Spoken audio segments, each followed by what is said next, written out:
Hello, Cameron Atkinson from Pattison Smith again. I want to talk about building a table of contents using Microsoft Word's automatic table of contents feature, especially when you're doing an appellate brief and working with page limits. So I'm going to share my screen and we'll work through this together. This is a brief that's almost ready to go to the Connecticut Supreme Court. Excuse me. As you can see, the table of authorities is in. There's the brief's written, everything cited. The last thing that I need to do before I turn it over to the secretaries is put in a table of authorities.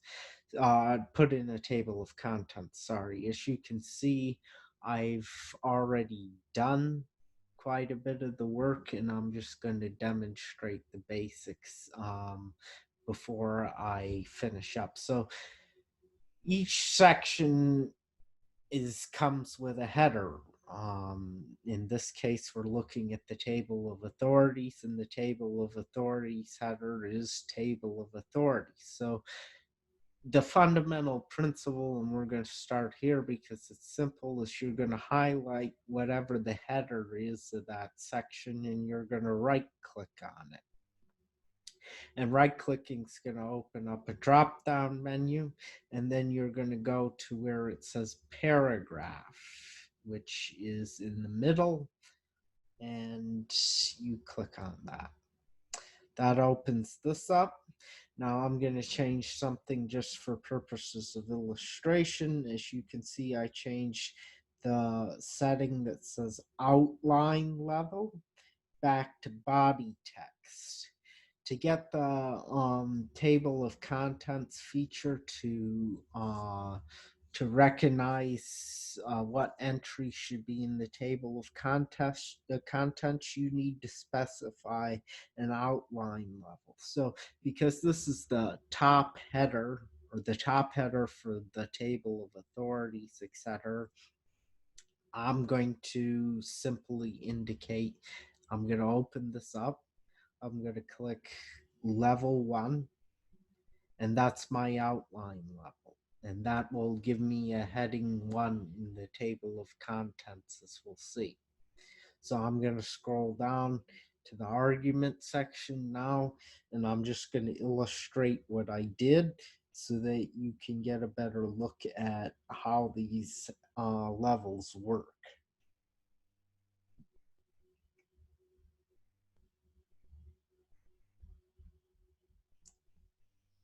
So now we're at the argument section. This is the first heading for the argument section, and we're looking at the overall title for the argument section. So again, as you can see, I've already set this at level 1. That's our top heading.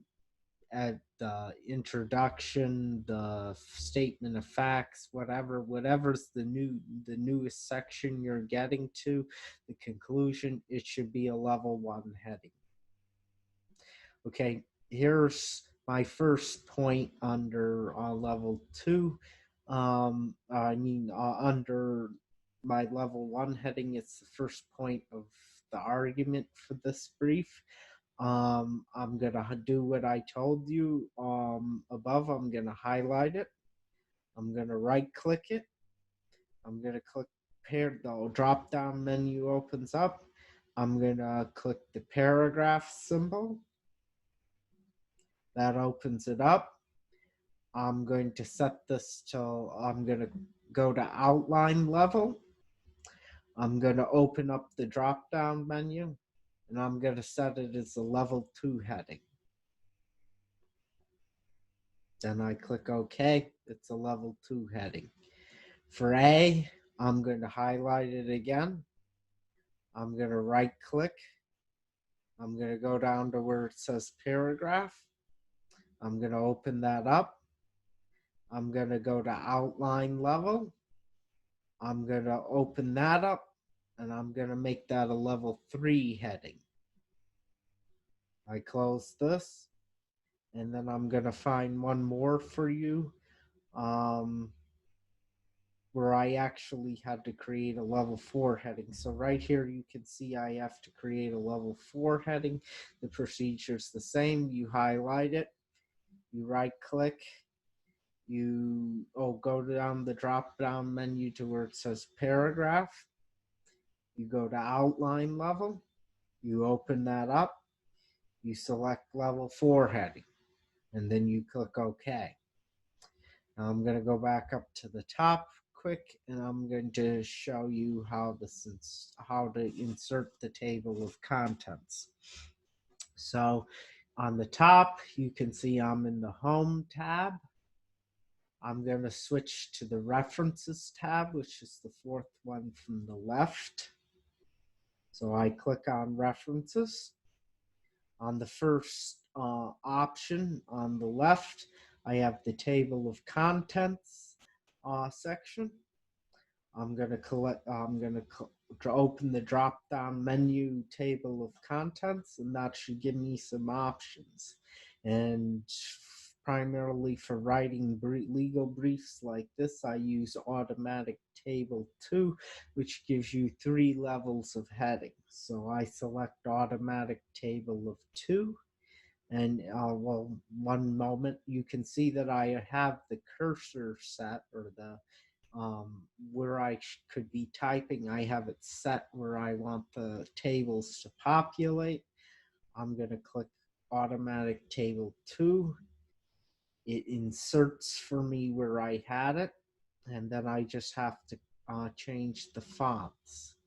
So I highlight everything. I go to the Home tab. I select the font that I need.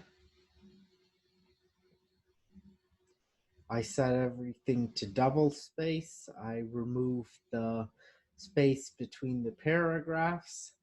I make any formatting adjustments that I need to. Sometimes you need to change the coloring of the letters, etc. I highlight something that didn't get bolded for whatever reason.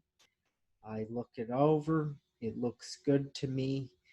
And then I realize that it's not compliant with the Connecticut Supreme Court's 35-page limit. So how do I fix that? I need to, the rules specify that the table of contents and the table of authorities do not count toward the overall page numbers. So I am going to first of all create a placeholder for the cover page. So I am going to get to the top of this, and I'm basically going to tap enter until it's to the bottom of the page. I am going to go to Layout, the Layout tab. I go to Layout.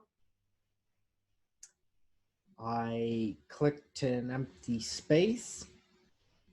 I go to the Page Setup option. I go to where it says Breaks.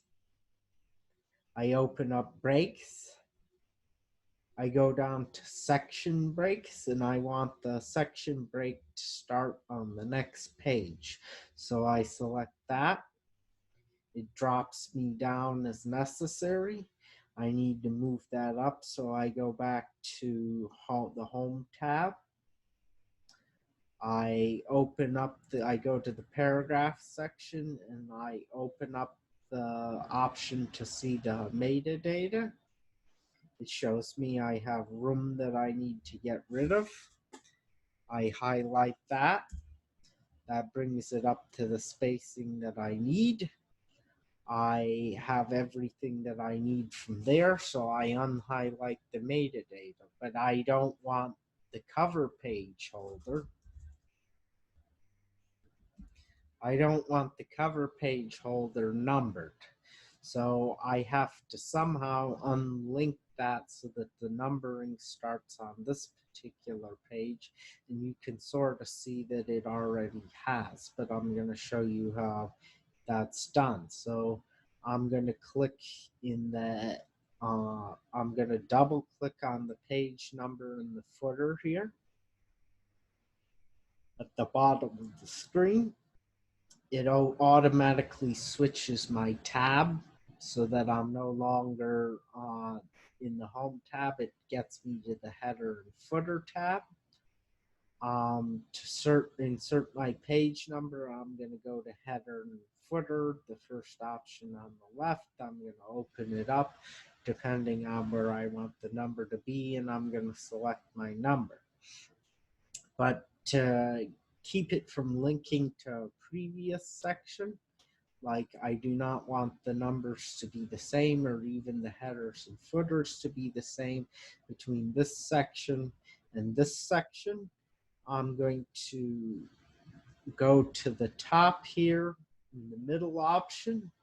It's in the navigation section. It's going to have a highlighted link that says link to previous, which links it to the previous section. And I'm going to uncheck that. And that enables me to create sections with independent footers, which then enables me to do page numbers appropriately. So I'm going to get into how that works in a minute. I'm going to delete the number in the first section, and you'll notice that it kept my number in the second section.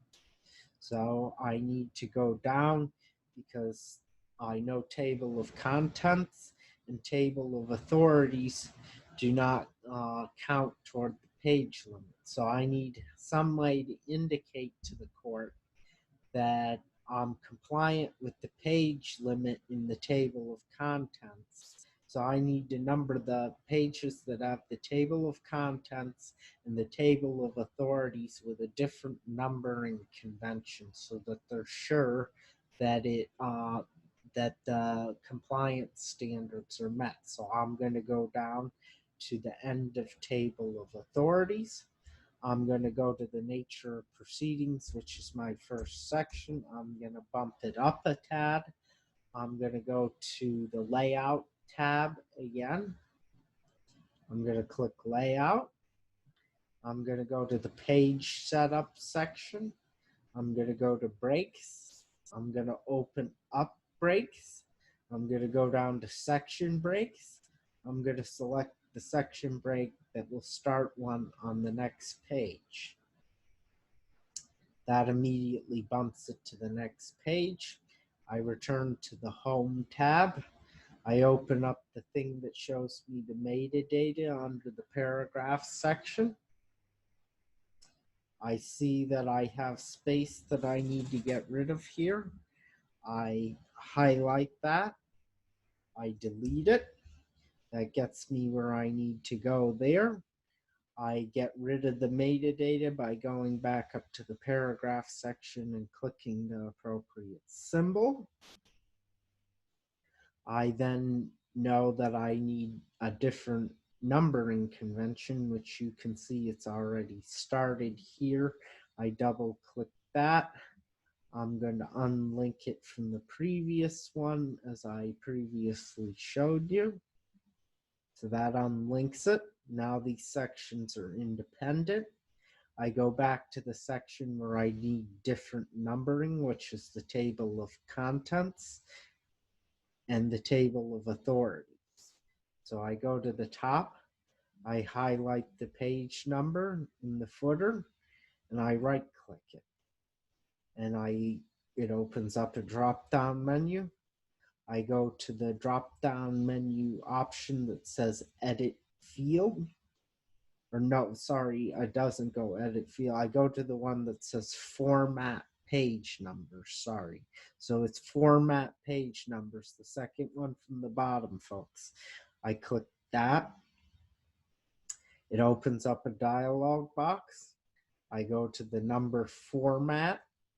I open that drop down menu up and I change it to lowercase Roman numerals. I make sure that it's starting at I, which would be 1. I click OK. It changes my numbers for me. I go back, I double click to get back to the table of contents. I right click in the table of contents. It opens up a drop down field for me. I click update field in the drop down menu. It gives me an option to update the table of contents. I will only want to update my page numbers, so I am content with that. I click OK. It starts indicating that where my table of authority starts, and then everything begins to look compliant at this point. I need to go to the bottom, I believe now, and get rid of the page, the one here. There's something funny with my document, but before I do that, I need to update the table of authorities since I changed the numbering up. So I simply right click in each field, or I highlight the entire thing, sorry. I right click, I click update field. It updates the entire table of authorities for me to the appropriate numbering. I still have it highlighted. I change the font as I need to. I change the spacing as I need to. And I'm all set. I need to go to the bottom here, and I'll let you guys tag along. I need to change the certificate of compliance because there's something funny going on with that. There's no footers, etc. For whatever reason, it's giving me issues with that. When you have a situation like this, um, there's no real way to fix it other than wasting time. So what I do is I just go back to the top to the table of contents where it says certification of service and compliance. I highlight the page number, or I go to the page number. It gets now it's giving me problems for that. So that's gonna take troubleshooting on my end to deal with. I'm not sure how I'm gonna get rid of that yet. There it appears that I have it now. It's tricky to highlight these things, folks, so I'd just be very careful in how you do it. As you can see, I had to play some tricks to get that back appropriately. And even now it's giving me issues with getting rid of the page number, which I eventually did. But that essentially does it for you folks. That's how you separate your brief. That's how you make it page compliant, and it's how you save a lot of trouble in terms of assembling a table of contents. I hope this video helps you. You can comment, you can like it, you can hate on it. It doesn't matter to me. Good luck.